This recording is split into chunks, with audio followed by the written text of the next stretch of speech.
கர்த்தருடைய பரிசுத்த நாமத்திற்கு மகிமையுண்டாவதாக. இன்றைய தினத்துல கிருபையால் நிலைநிற்கிறோம் என்ற பாடலை நான் வாசிச்சு பாட போறேங்க.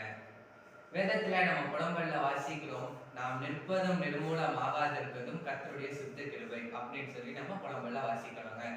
நீங்க சங்கீதம் 136 எடுத்து படிச்சு பார்த்தீங்கன்னா, இஸ்ரவேல் ஜனங்களை ஆண்டவர் எப்படியெல்லாம் அதிசயமா ஆச்சரியமா நடத்தி வந்தாருன்னு சொல்லி அதுல நீட்டாக கிளீனாக எழுதி கொடுத்துருப்பாங்க. ஆனா அந்த வசனம் எல்லாத்துலயும் பார்த்தீங்கன்னா, அவருடைய கிருபை என்றும் உள்ளது அப்படிங்கிற அந்த வார்த்தை எல்லா வசனத்திலையும் கொடுத்துருப்பாங்க. இதுல இருந்து நம்ம என்ன கத்துக்கிறோம்னு கேட்டீங்கன்னா, நம்மளோட வாழ்க்கையில ஆண்டவர் எந்த இடத்துல துவங்கினாரு, இப்ப நம்ம எந்த இடத்துல இருக்கிறோம் அப்படிங்கறத நம்ம நினைச்சு பார்த்தோம்னு வைங்களேன், நிச்சயமாகவே ஆண்டவருடைய கிருபை என்றும் உள்ளது அப்படிங்கறத நம்மளோட வாழ்க்கையில நம்ம உணர்ந்து கொள்ள முடியுங்க. எனவே என்னோட கூட சேர்ந்து என்றும் இருக்கிற அந்த கிருபையை கொடுத்த ஆண்டவரை நோக்கி நம்ம பாடி ஆராதித்து கர்த்தரை துதிக்க போறோம். என்னோட கூட சேர்ந்து நீங்களும் இந்த பாடலை பாடி தேவனை ஆராதிங்க. கர்த்தர் உங்களை ஆசீர்வதிப்பாராக.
போன்ற உங்களோட ஆசீர்வாதங்கள் எல்லாம் செத்து போயிருந்தாலும், ஆண்டவர் தாமதிக்கிறது போல உங்களோட வாழ்க்கையில தோன்றினாலும் நீங்க கவலைப்படாதீங்க.